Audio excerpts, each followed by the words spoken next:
Question number 9। चलिए question number 9 शुरुआत करते हैं। जो पहले भी कुछ वीडियो मेरे नहीं देखे हैं उसके लिए क्वेश्चन 2, 3, 6, 8 वो देखिए, सारे जाके पहले से लिखा है, थंबनेल में लिखा है, जाके पहले देखिए, उसके बाद तुमको समझ आएगा। 14 मार्क का चैप्टर है, इसलिए ध्यान से तुम समझिए और पढ़िए। चलिए शुरुआत करते हैं। ये ले स्टार्टिंग से, इसको नीचे रखते हैं। चलो,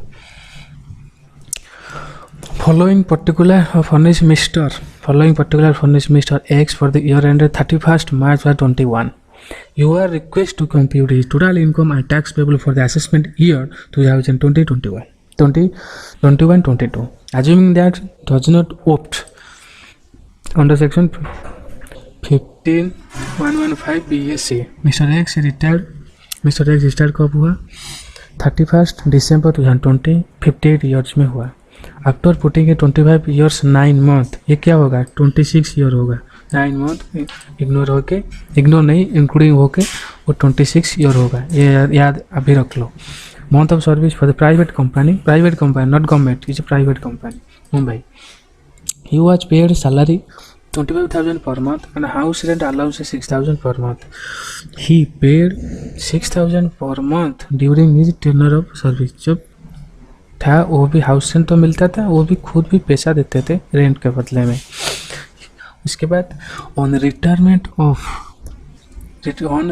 ही वाज पेड ग्रेचुइटी 3,50,000। रिटायरमेंट के बाद उसको ग्रेचुइटी मिला कितना? 3,50,000। He was covered payment of gratuity, okay. You are covered लिखा है, कवर मतलब पहले से लिखा है। Mister X had not received any gratuity for any time earlier, मतलब अदर देन ग्रेचुइटी, कभी पहले से वो ग्रेचुइटी लिया नहीं है, रिटायरमेंट के बाद ग्रेचुइटी लिया।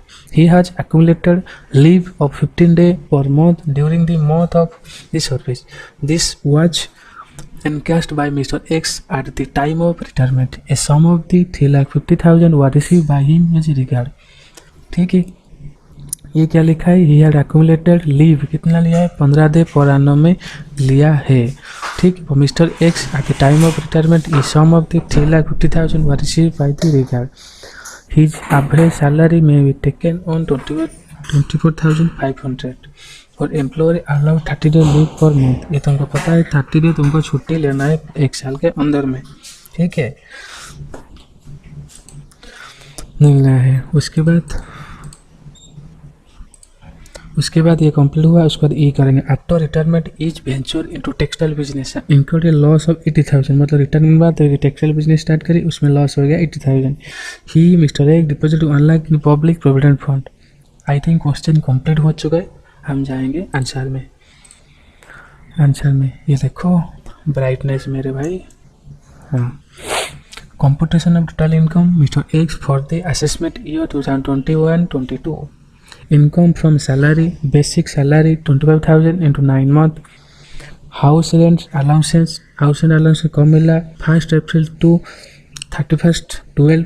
ठीक है, actual amount receive 6,000 per month into 9 month. क्या ये लिखा है इसमें? ठीक है, 1/4-12 9 month 5,000 54,000। Less exemption under section 10(13)(a) note 1। ये देखो एक पेज आया, ये एक पेज पूरा फुल। उसके बाद ये इतना में ख़त्म हो गया। उसके बाद नोट करेंगे, ठीक है। ये इसलिए बता रहा हूँ, मतलब तुम अंदाज लगा सकते हो कितना पेज जाएगा। House rent allowances HRA actually received 6,000 into 9 month 54,000 50,000 54,000। Okay, rent paid in excess of 10 month of salary 6,000 5 month 6,500 minus 25 रुपया। 25 रुपया क्यों ये लिखा है? Rent paid in excess 10,000 of salary. 25,000 salary की बहन है पर मंथ का, ये है 10%, कितना? 25 रुपया। 6,500 माइनस 2,500 हो गया 4,000 इंटू 9 मंथ, ये हो गया 36,000। और यहाँ में और एक है 50% ऑफ सैलरी। ये जो 50% गिवन है ये रूल्स है, ठीक है, इसको याद रखना। ये 50% रूल्स है ऑफ सैलरी। ये जो 25,000 है 2,25,500, ये कैसे आया? 25,000 इंटू 12, ये 3 लाख हो गया। 25,000 इंटू 9 ये जो 25,000 आया ना, ये 2,25,000 है, ये 25,000 इंटू 9 मंथ के लिए हमारा काम है, 9 मंथ। ये अगर 2,25,000 इंटू 50%, ये रूल्स है, ये तुमको लिखना पड़ेगा, ठीक है। हुईच एवर इज लोअर, तो सबसे लोअर कौन है भाई, 36,000, हम उसी को लेंगे। चलिए चलते हैं वहाँ में, यहाँ में 36,000 ले, इसी वजह से क्या हुआ, 54,000 माइनस 36,000 हो गया 18,000, हमारा I think house and allowances 18,000 हो गया, ठीक है। चलो उसके बाद ग्रेचुइटी, एक्चुअल पेमेंट रिसीव कितना हुआ, 3,50,000, less exemption under section 10 note two में चलते हैं, note two okay. Gratuity cover under gratuity act, ठीक है। पर्टिकुलर एक्चुअल अमाउंट रिसीव्ड कितना, 3,50,000 हुआ है।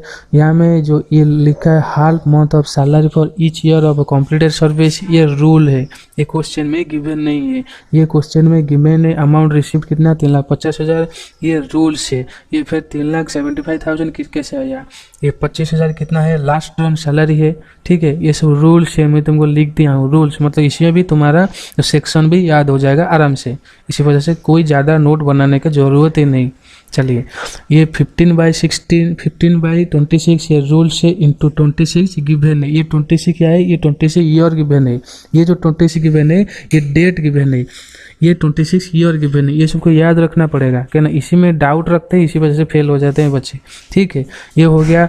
अभी चलते हैं 25,000 इंटू 15 हो गया 3,75,000, ये दो जो 26 इंटू करोगे फिर 26 माइनस करोगे ना, इसी वजह से कुछ भी काट दो, मतलब कुछ भी मत करो, ये 3,75,000 हो गया। हमारा लिमिट कितना है, 20 लाख, ठीक है। अभी चलते हैं ग्रेचुइटी पर,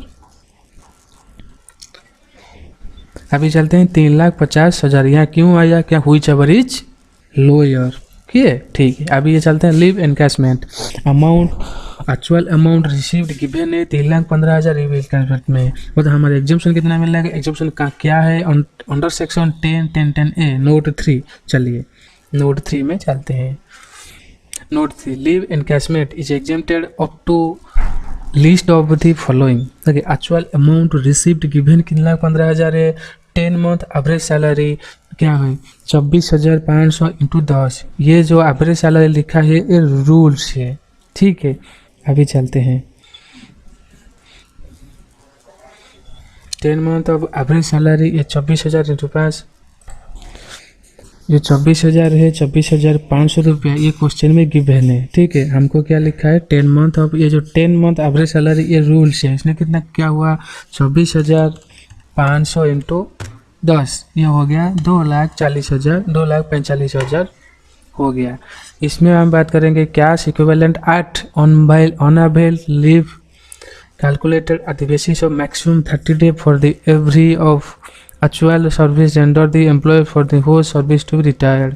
ये जो हमारा ये हुआ, ये कितना हुआ, कैसे हुआ, ये हमको जानना चाहिए। अभी चलते हैं cash equivalent leave encashment, leave entitled mister X on the basis of 30 day for every year of actual service render by him to the employer, ठीक है। अभी देखते हैं 30 day divided by year into 25 year, ठीक है। 25 year ये आएगा 750 day. उसके बाद ये हो गया, ये देखो, ये लीव एनकैशमेंट में क्या होता है, उसको जो जितना 9 होता है तो 9 मंथ है ना, उसको इग्नोर करते हैं, बस अलग से जो हमको 9 मंथ को एक साल ऐड करते हैं। ये सब दोनों में दिमाग में लिखना पड़ेगा, सॉरी दिमाग में याद करना पड़ेगा। लीव एनकैशमेंट में नहीं, इग्नोर को कुछ भी क्या करते हैं, छोड़ देते हैं। हम 25 साल लिखा है, 9 मंथ को छोड़ दिए, वो तो हम अलग से क्या करते हैं, 25 साल जो 9 मंथ है हम मानते हैं 1 साल है, 26 साल लिखते हैं। याद हुआ, चलिए, तो नहीं हुआ तो लिख दो कहाँ पर, ठीक है, मतलब यहीं में लिख दो, मैं जो भी बोला लिख दो यहीं पे, ठीक है। तो दूसरी बार सुनना है, वीडियो को पॉज कर दो, रिवाइंड करो, सुनो, ठीक है। चलो उसके बाद less leave taken avail by mister X during period of his service, 15 था, 15 डे गिवन था, ईयर 25 ईयर 375 डे। उसके बाद cash equivalent at the end leave to the credit of mister X at the time of retirement, 365 day into 24 500 divide by 30 day, 3,06,250 रुपया उसको leave encashment मिला, ठीक है। चलिए आई थिंक हमारा नोट कंप्लीट हो गया जितना मैं लिखा था। अभी इसको आते हैं, ये हो गया क्या, ये लिखा है ये 2 लाख प्रिंसिपल लिव इनकम 2,45,000 क्यों लिखा, क्यों ना, ये हुईच एवरेज लोअर है, इसी वजह से 70,000 आया। इसको मिनिमम माइनस कर तो 3,15,000 से 70,000 हो गया। ये हो गया ग्रॉस सैलरी 3,13,000 रुपया। उसके बाद स्टैंडर्ड डिडक्शन अंडर सेक्शन 60 है, ये 50,000। ये रूल्स है, हमेशा याद रखना, ये रूल्स है 50,000, ये आएगा 2,63,000। उसके बाद profit and gain of business और प्रोफेशन, बिजनेस लॉस 80,000 गिवन था क्वेश्चन में, तो carried forward as the same cannot be set up against salary income। Business income कभी भी सैलरी इनकम में से कभी भी कुछ सेटअप नहीं होगा, याद में रख लो। सेटअप प्रॉफिट नहीं होता है, ओनली लॉस ही होता है, इसको भी याद रखो। ये 2,63,000। यहाँ में डिडक्शन आएगा क्या, डिपॉजिट इन पब्लिक ETC में, deposit in public provident fund given है कितना 1 लाख है, उसको माइनस कर दो, हमारा कितना टोटल इनकम आ गया 1,63,000। हमें तो 2-2.5 लाख से नीचे हो गया, इसी वजह से हमको कोई टैक्स देना नहीं पड़ेगा। ठीक है, क्वेश्चन हमारा कंप्लीट हुआ है। अब चलते हैं नेक्स्ट क्वेश्चन पे। चलिए क्वेश्चन 10, ठीक है, चलो क्वेश्चन 10। थोड़ी मैं 5 मिनट का रेस्ट लेता हूँ, पानी पीता हूँ, उसके बाद फिर स्टार्ट करता हूँ। तो तुम्हारे लिए कोई रेस्ट नहीं, मैं वीडियो यहाँ पॉज करता हूँ, ठीक है। Mr. Roji and Mr. Maria sister born and cut of the Mumbai. Roji got married in 1982 and settled in Canada 1982. Mary got married and settled in Mumbai. Both of them are below 60 years. The following are the detail of their income of previous year and particular Roji and Mary. Pension received from state government 60,000. Pension received Canadian government 20,000. ठीक है, अभी चलते हैं। Long term capital gain on sale of land at Mumbai 1 lakh 1 lakh. Short term capital gain on sale of share of Indian listed company respect of which asset paid of 20,000 2,50,000। LIC premium paid 10,000। Premium paid on Canadian life insurance corporation at Canada 40,000। Medical policy premium paid by account payee 25,000 cheque. और deposit in public provident fund 20,000। Rent received in respect of house property at Mumbai 60,000 30,000। हमारा काम क्या है, यहाँ पर हमको tax करना है, कैसे टैक्सेबल इनकम करना है। अभी चलते हैं अभी क्वेश्चन 10 पर। ये लिखो पहले, computation of total income of Mrs, ये 2 लड़की हैं, Mrs Rosy and Mrs Mary for the assessment year 21-22। Clear, चलो उसके बाद देखो सैलरी क्या, pension receive from state government 60,000 and ले स्टैंडर्ड अंडर सेक्शन, ये क्या है 50,000 है, रूल्स है, ये किसका है, मैरी का है, ठीक है। उसके बाद pension receive from Canadian government is not taxable in the case of non resident, ठीक है, यहाँ में रेसिडेंट नहीं होगा। पहले हम ये देखते हैं यहाँ में कौन है नॉन रेसिडेंट, चलिए पहले उसको देखते हैं। यहाँ पे देखो क्वेश्चन पहले से दिया है, Rosy got married 1982 and settle in Canada, मतलब क्या है, रोजी है नॉन रेसिडेंट, मैरी है Indian. Clear, Rosy non resident, Mary Indian. Okay, चलो अभी यहाँ देखते हैं ये क्या, रोजी है नॉन रेसिडेंट, मैरी है इंडियन। तो मैरी ने क्या पेंशन किया था, मतलब इंडिया में ये डिडक्शन मिलेगा, यहाँ में रोजी को नहीं मिलेगा कि वो नॉन रेसिडेंट है। इसके बाद income from house property received, rent received from the house property at Mumbai 60,000 and 30,000। Less deduction under section 24A 30%,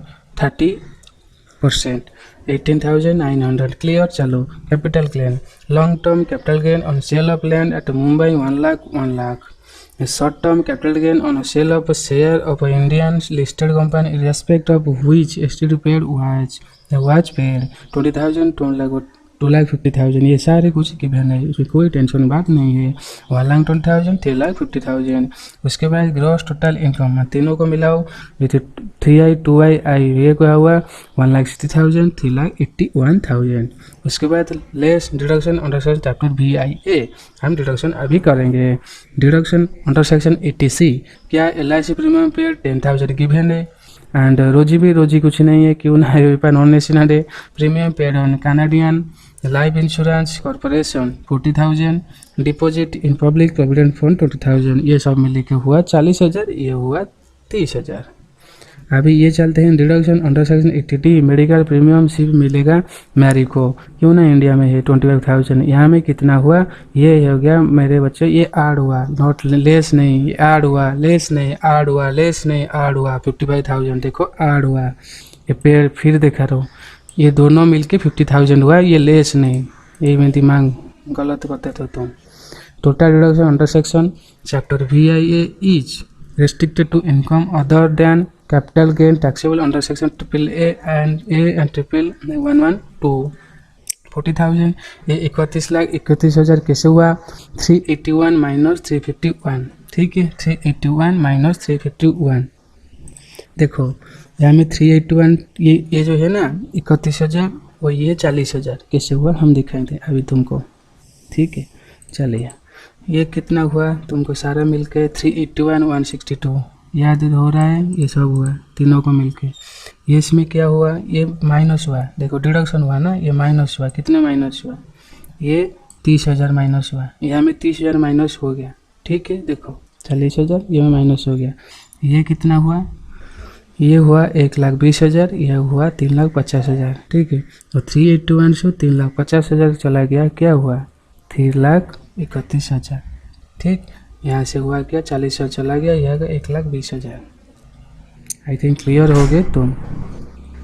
चलो टोटल इनकम A/B ये हो गया तुम्हारा इतना, इसको नहीं A/B या टैक्स लायबिलिटी ऑफ मिस्टर रोजी। रोजी कौन है, रोजी है नॉन रेसिडेंट, ठीक है। चलते हैं tax on long term capital gain under 20%। ये 20% क्या है, रूल्स है, इतना 1 लाख का, अभी 20,000 लिख दो। Tax on short term capital gain 15%, ये क्या है रूल्स का, ये 3,000 लिख दो। Total tax on balance income 2,000, ये नील होगा, ये है 20,000, ठीक है। ये जो 1,20,000 ना, ये जो टैक्स ऑन बैलेंस ये 2,000 नील, कुछ भी नहीं, ये 23,000 तुम्हारा हो गया। उसके बाद मैरी क्या करो, मैरी है क्या इंडियन है।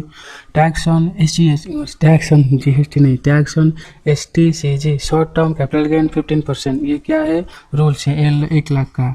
1 लाख कैसे हुआ है 2,50,000 minus 1,50,000 being the on executed basis exemption limit as per the provision to section 11,111।